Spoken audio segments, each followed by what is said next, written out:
Eleições 2024, o voto na Record.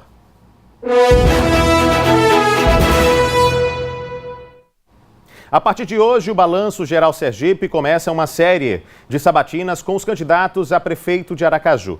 A ordem foi definida por sorteio na presença dos representantes dos partidos. E o primeiro candidato a ser entrevistado é o advogado Zé Paulo Leão, do Partido Novo.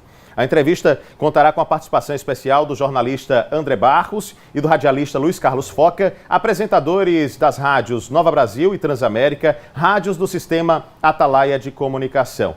Primeiro, antes mesmo de falar com o candidato, já quero cumprimentar os meus colegas de trabalho, Foca e André. Boa tarde para vocês, sejam bem-vindos. Boa tarde. Boa tarde para os telespectadores, Zé Paulo aqui presente, muito bom, né?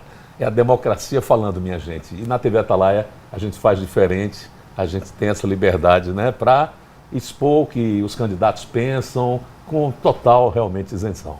Vamos saber das problemáticas da capital, discutir os problemas da nossa capital e saber realmente quais são as soluções que cada candidato, né, vai apresentar agora aqui, sentado, né, na poltrona da verdade aqui do Balanço Geral.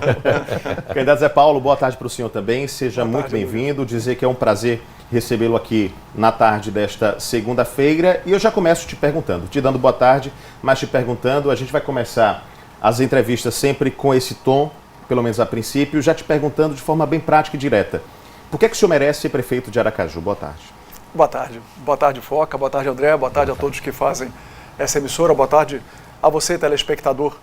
Eu tenho 51 anos de idade, tenho 26 anos de serviço público, já passei pela iniciativa privada, atuo também no escritório de advocacia. Eu conheço os problemas da cidade, tenho coragem para enfrentar esses problemas, não tenho vinculação política com qualquer oligarquia partidária aqui de Aracaju e me dispus, na verdade, para servir a cidade. Meu desejo é servir a cidade. As pessoas podem conhecer o meu histórico. Aracaju é uma cidade pequena, eu atuo publicamente, sou procurador do Estado, todos acompanham, ou muitas pessoas, melhor dizendo, acompanham a minha trajetória, mas aqueles que ainda não acompanham, tanto podem me conhecer pelas redes sociais, quanto podem também perguntar, né? Há muitos advogados em Aracaju, e é muito bom você perguntar para as pessoas que tiveram contato comigo o que acham do meu caráter, da minha idoneidade, da minha qualificação. Eu acho que isso é importante. A cidade, ela propicia que se adote esse tipo de postura. Perguntar mesmo às pessoas que me conhecem, às vezes não pessoalmente, mas profissionalmente, elas podem dar o testemunho sobre a minha idoneidade. Eu acho isso importante. Primeira dúvida, e aí a gente já traz justamente um problema de Aracaju que é crônico, que gerou muita polêmica nos últimos meses, principalmente nosso programa de rádio lá na Transamérica. As pessoas interagiam bastante falando sobre os corredores de ônibus. O senhor tem uma proposta de eliminar, de acabar de uma vez por todas com os corredores. E quais são as soluções, né, para realmente desafogar o trânsito, para dar fluidez aos veículos, principalmente nos horários de picos e nos pontos mais críticos da nossa capital, Avenida Tancredo Neves, a Avenida Beira-Mar, a Hermes Fontes ali com a Adélia Franco. Quais são as soluções para os corredores? Bom, primeiro, eu não sou contra a extinção, eu sou contra a suspensão, porque hoje Aracaju não tem um volume de ônibus suficiente a justificar um corredor de ônibus. Então, esse é um primeiro ponto. Quando Aracaju tiver um transporte de qualidade e em volume suficiente, os corredores passam a ser uma alternativa, não significa que possam ser aplicados. Hoje o que se vê é um absurdo. Sobretudo é um absurdo porque diminuíram uma faixa para o volume de carros e não alteraram o tempo de abertura e fechamento dos sinais. Então veja, se eu tenho um fluxo dividido em 3 faixas, de repente eu coloco esse mesmo fluxo em 2 faixas, eu preciso alterar o tempo dos sinais. Então uma parte dos engarrafamentos é falta dessa adequação. Uma faixa exclusiva que não se justifica atualmente e uma total dessincronia entre o que foi feito com a exclusão de uma faixa e a manutenção dos sinais. Então, vamos lá, concretamente como é que se resolve? Primeiro, as soluções mais simples. A exclusão da faixa, ela já trará uma melhoria, já desafogará. A sincronização dos sinais, os sinais são desincronizados. Ali na 13 de julho, na saída da ponte do Rio Mar, é uma vergonha. Se para em 3 sinais, um distando mais ou menos 200, 300 metros do outro. Então é preciso sincronizar os sinais. Hoje há sistemas de sincronia de sinais, você pode estabelecer uma central de monitoramento, inclusive, para caso haja algum defeito nesse sistema, para que seja tocado manualmente, alterado manualmente o tempo de abertura e fechamento de cada sinais, e outras coisas muito simples. Em Aracaju é comum que duas faixas, uma pista transversal à outra, uma pista de duas faixas desemboca em outra de 3 faixas. Não há porquê manter para uma terceira faixa o mesmo tempo de fechamento de sinais do que de outras duas. Sim. Por exemplo, Farolândia. Vem 2 pessoas da Farolândia para entrar na Beira-Mar. São 2 faixas de entrada. Na Beira-Mar são 3 faixas. Então, logicamente, aquelas 2 faixas que serão utilizadas pelas pessoas que ingressarem na Beira-Mar, essas precisam de um tempo de fechamento de sinal maior. Já a terceira faixa, que fica mais à direita, ela pode fechar apenas quando for necessário para o pedestre. Aquela via, ela pode continuar fluindo. Então, são soluções simples e, logicamente, as soluções mais complexas. Aumento do número de ônibus. A licitação, ela prevê um aumento de 18 ônibus. Sim. Isso é completamente insuficiente. Acho que a licitação, daqui a pouco a gente vai entrar nesse Bom, ponto. então não vou tocar nesse ponto. Você precisa de um aumento do número de ônibus porque a população, ela tem que olhar para o transporte coletivo e se estimular a pegar o ônibus. Agora, se a pessoa sabe que vai ficar 35 minutos parada no ponto esperando, pegar um ônibus velho que quebra toda hora, que não tem ar-condicionado, que anda como se fosse uma lata de sardinha, a pessoa acaba não optando pelo ônibus, vai de carro. Então, acaba gerando esse tipo de problema. Bem, a gente encontra, são 7 candidatos, todos vão passar por aqui, e a gente encontra, Zé Paulo, muita gente com propostas mirabolantes, entendeu? E o que a gente vê na prática é que entra a eleição, sai a eleição, e as soluções não aparecem, né? O discurso na hora da campanha e depois na prática, zero. E isso entra prefeito e sai prefeito. E agora a gente está aí há 16 anos com um prefeito que se coloca como um grande gestor, eu não vou aqui fazer nenhuma análise, mas que as práticas e o que se colocou no discurso de campanha, nas campanhas, a gente não viu acontecer. Né? Como é que o senhor prova para as pessoas, ou gostaria de provar, que garantias, melhor dizendo, o senhor dá às pessoas que o senhor vai ser diferente, que vai combater a corrupção dentro do processo, né, de gestão, que vai fazer isso, por exemplo, que o senhor acabou de falar em relação, que tipo de garantia o senhor pode dar? O senhor que está começando sua carreira política, é a sua primeira investida na área. Eu acho que é hora de dar uma chance ao novo, realmente, porque esses grupos políticos que estão aí não resolveram um problema ao longo das décadas. Então, é preciso dar uma oportunidade a alguém que não seja do sistema, que não venha de família política, que não participe de qualquer oligarquia política, um servidor público, que é um cidadão inconformado com a realidade atual e que tem a disposição de melhorar a cidade. De novo, eu insisto na necessidade de que as pessoas procurem saber quem eu sou. Né? As pessoas precisam saber se eu sou uma pessoa de coragem ou não. Se eu sou uma pessoa determinada ou não. Se eu sou a pessoa que se acanha, que se amedronta, que se acovarda com alguma coisa ou não. As pessoas, olhando para o meu histórico, elas terão confiança em depositar os seus votos em mim. Porque, e gestão, o senhor tem, vamos dizer assim, experiência com gestão? Porque isso é fundamental. Diferente. O primeiro e a principal qualidade do gestor é honestidade, evidentemente. A segunda é a capacidade de nomear as pessoas corretas. Então, um prefeito, e vale para qualquer chefia do executivo, qual é a principal atividade dele? O que o faz um bom gestor? Colocar as pessoas certas nos lugares certos e propiciar que essas pessoas desenvolvam o seu trabalho. É lógico que não é o prefeito que vai indicar qual é a solução para a saúde, qual é a solução para a educação. O que ele tem que fazer é colocar um grande gestor de saúde, um grande gestor de educação, um grande gestor do sistema de transporte e de trânsito, para que essas pessoas possam trabalhar. Então, a função do prefeito é uma função de estratégia, né? Uma função de planejamento geral. Mas quem coloca a mão na massa, na verdade, são, a princípio, os secretários. Né? E o prefeito tem que dar o respaldo para o secretário, não permitindo que as pressões políticas os impeçam de fazer aquilo que tem que ser feito, por exemplo. Candidato, dentro desse contexto ainda, sobre a gestão, sobre essa ausência de amarras do que a gente convenciona chamar de velha política, né? O senhor, inclusive, começou o seu discurso, a sua entrevista, dizendo que o senhor está distante das oligarquias políticas.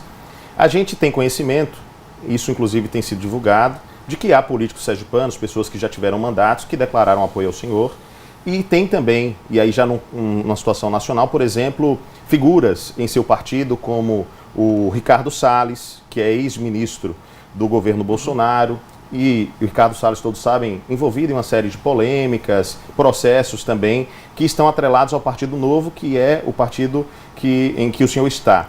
Como conciliar essas questões, né? Como se vender como um candidato novo, afastado dessa, de novo, em aspas, velha política, se há também, ligado à sua imagem, à imagem do seu partido, figuras como o Ricardo Salles, que eu acabei de citar? Eu acho o Ricardo Salles uma boa imagem.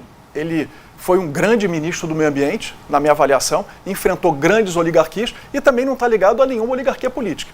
E por isso que ele acabou sendo fritado. Então, eu acho que a imagem dele é ótima. O Partido Novo, ele faz uma seleção, inclusive dos seus filiados, quanto mais dos seus candidatos. Então, ele puxa certidões criminais, puxa certidões de ações propostas contra o candidato ou contra o seu filiado, exatamente para garantir que haja não é possível evitar todo o tipo de erro, mas para que haja um mínimo erro. Então, se há uma certidão positiva, o candidato ou o filiado, ele tem que apresentar justificativo.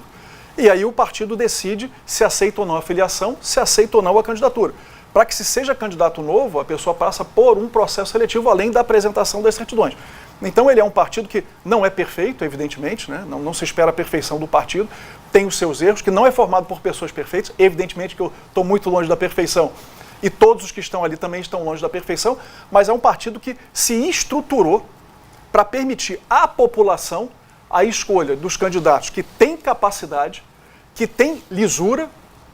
Lógico que você só vai conhecendo as pessoas com o passar do tempo, mas que chegaram até aquele ponto com lisura e que tem um perfil de ideias muito claro. Não é um partido que está aí para jogar para a torcida. Ele se apresenta. Se o eleitor gostar das suas ideias, escolhe. Se o eleitor não gostar, não escolhe. Mas o eleitor sabe o que é. Candidato, já falando justamente sobre partido, pegando o gancho que Lucas levantou, eu acho que a maior figura do Partido Novo é o governador de Minas Gerais, Romeu Zema. E Romeu Zema votou em Bolsonaro, fez campanha para Bolsonaro no primeiro e no segundo turno e considera Bolsonaro o maior líder da direita no Brasil. O senhor se considera bolsonarista? Eu já respondi isso algumas vezes. Eu me considero... Quando você diz que uma pessoa é alguma coisa, você está dando a identidade dela. Eu sou um católico, é isso que eu sou. E um apoiador do presidente Bolsonaro. Também comungo com a opinião do governador Romeu Zema, é o maior líder da direita. O Romeu Zema, inclusive, ele já manifestou que considera que, recuperada a elegibilidade do ex-presidente, ele é a pessoa que deve estar disputando as eleições. Então, eu fui convidado para participar do governo Bolsonaro, a ministra Damares, hoje senadora Damares. Ela me convidou para compor a sua assessoria direta. Então, o que me orgulhou bastante. Então, eu não vejo nisso nenhum problema. É aquela questão, o fato do presidente estar em outro partido e ter uma candidatura à prefeitura de Aracaju não vai fazer com que eu me volte contra ele ou com que eu passe a criticar alguma coisa que eu sempre elogiei. Apoiará certamente a candidata do seu partido, é natural. Não foi um governo perfeito, errou na comunicação, mas foi um grande governo diante das circunstâncias e eu não vou deixar de fazer isso. Isso também é uma postura, eu acho que é diferente, né? As pessoas esperam que, sendo de um outro partido, e sobretudo um partido que tem um candidato, eu vá partir para a crítica ao presidente. Eu não vou fazer isso porque o senhor eu é, na verdade, injusto. Conservador nos costumes e liberal na economia, né? Basicamente isso. Né? Eu quero puxar um pouquinho também para a questão da gestão, eu estou preocupado com isso. Eu acho que Aracaju precisa evoluir muito ainda, tem muito para andar e acho que os nossos eleitores que estão assistindo aí, né, eles têm que ter uma noção clara de quem vai colocar ali naquela cadeira com a caneta, porque senão depois são 4 anos de choradeira, né? O senhor conhece Aracaju, o senhor conhece a prefeitura, o senhor, por exemplo, a cidade, o senhor tem ideia do que é Aracaju hoje? Não. Porque o senhor é procurador, está ali nos gabinetes e tal, né? Parte do direito, né? Mas e a cidade? O senhor já se sente preparado? O senhor já foi no Japãozinho, já foi... Enfim, 17 de março. 17 de março. Todos os lugares. O senhor conhece a cidade mesmo? Conheço. Eu conheço a cidade, logicamente que algumas peculiaridades só conhece quem assume a gestão, sobretudo considerando que Aracaju não é uma cidade transparente, então em relação aos números, às vezes é difícil de você conseguir. Agora, rodar a cidade já rodei algumas vezes, não há bairro por onde eu não tenha passado, não há bairro onde eu não tenha descido, que eu não tenha conhecido. O 17 de março mesmo é um bairro que passou por uma melhoria muito grande, é indiscutível. Mas no Santa Maria, quando você vai ali ao redor, você vê num ponto, em um trecho como no 17 de março, uma arrumação, praças, e em outros trechos não tem nenhuma área de lazer, por exemplo. De novo, o prefeito ele precisa conhecer os problemas e precisa estar na rua. Então, o grande equívoco que me parece da gestão atual, ou um dos grandes equívocos, é não estar na rua. O gestor ele tem que ser aquele mão na massa. Ele tem que ir para a cidade para ver como é que está o trânsito. Ele tem que ir no bairro para ver como é que as pessoas estão, não apenas no período de eleição. Agora, lógico, uma boa parte da cidade eu só passei a conhecer por conta da minha candidatura. Isso é indiscutível, mas eu acredito que isso seja a realidade da maior parte dos aracajuanos. Há aracajuanos, né, que eu cito aqui minha social media, minha assessora Rafaela, ela, alguns lugares, ela nunca, por alguns lugares, ela nunca havia passado, sequer sabia que existia. Então, eu acho que isso agora vai filmando, né? Agora está filmando, conhecendo tudo. Candidato, dentro desse contexto das propostas de governo e das áreas que a gente tem de mais importante, eu queria falar um pouquinho sobre saúde. Em algumas entrevistas que o senhor tem concedido, pelo menos em 2 oportunidades, eu te ouvi usando a expressão saúde composta. Me parece que é essa expressão que o senhor usa. Não sei se, de fato, a ideia de saúde composta é só uma expressão que o senhor usa ali no momento ou se tem algo por trás disso. Mas queria te ouvir em relação à saúde. E dentro desse contexto, se o senhor puder trazer para a gente, aqui no debate da TV Atalaia, por exemplo, houve uma fala do senhor em que o senhor trouxe a ideia, e aí o senhor pode inclusive me corrigir se eu não estiver com a compreensão correta da coisa, de que as mães atípicas poderiam ser como uma espécie de contratadas para poder acompanhar os seus filhos em atividades escolares ou algo desse tipo. Eu queria saber claramente como é que funcionaria isso, né? Já existe uma ideia mesmo, caso o senhor se torne prefeito, de tornar isso prático, e como é que seria? Existe. Bom, eu não lembro de ter usado essa expressão, saúde composta. Pode ter juntado ali 2 palavras, a ideia não era apresentar uma expressão. Em relação à saúde, quais são as reclamações que se ouvem em todos os bairros? Faltam medicamentos, todo mundo reclama. O atendimento do posto não é um atendimento decente, as pessoas são grosseiras com a população. Marcação de exames, às vezes eles demoram mais de 1 ano, quando chega a hora do exame, já perdeu completamente o sentido de realizá-los. Então, o Novo ele sempre apresenta propostas que sejam palatáveis, que não são, ao contrário do que o André falou em relação a muitas propostas, as nossas são factíveis. E às vezes as pessoas estranham, mas é só isso? Mas é porque em pequenas intervenções geram melhorias gigantescas. Em relação à saúde, algumas intervenções são necessárias. Escolha das pessoas adequadas, preparadas para exercer determinadas funções. Então, o diretor do posto, ele não pode ser escolhido porque é amigo do vereador, porque é parente do vereador. Ele tem que ser escolhido porque tem qualificação profissional para estar à frente do posto. Medicamento, é preciso que haja uma centralização da compra de medicamentos e que, ao mesmo tempo, essa centralizadora ela seja conectada aos postos para que, percebendo que haverá falta de medicamento em algum deles, ela já despacha para aquela localidade. As licitações elas têm que ser feitas com antecedência, não podem ser feitas quando o medicamento acaba. Né? E muitas vezes o que se desconfia é que é proposital deixar que os medicamentos faltem, porque isso permite a contratação por emergência. Né? E esse é um dos grandes problemas da administração em relação à honestidade. Né? Porque qual é a justificativa para que uma licitação não seja realizada e seja necessário um contrato emergencial? Nossa proposta: qualquer contratação emergencial gera um procedimento administrativo para apurar o motivo pelo qual houve aquela contratação emergencial, porque ela só se justificaria caso houvesse uma situação excepcional. Olha, essa situação ela é completamente imprevisível. Né? Mas numa situação normal, faltar medicamento, olha, surgiu uma pandemia. Bom, aí é uma situação excepcional. Então, centralização das compras e retorno ao médico da capacidade de que ele agende os exames, porque retiraram isso do médico, e é aquilo, né? Retiraram do médico porque, segundo dizem, os médicos estavam preparando campanhas em virtude da marcação dos exames. Voltar para o médico a capacidade dele próprio agendar os exames e também através do aplicativo que o próprio paciente marque. E usar a capacidade ociosa dos hospitais privados, para que aquela pessoa que não consegue atendimento no serviço público, ela possa utilizar naquele horário em que a iniciativa privada não está usando o seu equipamento, né? Às vezes o horário não é o melhor, mas isso torna possível o atendimento. Então, são situações emergenciais. Em relação à criança atípica, é uma faculdade. As mães, e eu conversei com algumas, elas ficam angustiadas porque não levam as crianças para o colégio em virtude da falta de assistência. O ideal é que haja pessoas qualificadas na escola, sim, mas isso demora, né? E isso não é fácil. Enquanto isso, qual é a alternativa? Pega-se a mãe e oferece a ela, olha, se a senhora quiser acompanhar o seu filho como monitora, a senhora pode acompanhá-lo, será remunerada por isso, com a obrigação também de participar de uma qualificação. Candidato, eu quero muito agradecer ao senhor pela presença. Falar de Aracaju é muito bom, o tempo passa rapidamente. Agradeço também aos meus colegas André e Foca. Obrigado pela presença. A gente se encontra amanhã, né? E ao senhor, muito obrigado pela presença. Eu que agradeço. Lucas, Foca, André, muito obrigado à equipe, muito obrigado a você, telespectador. Conheça o nosso projeto e no dia 6 vote 30.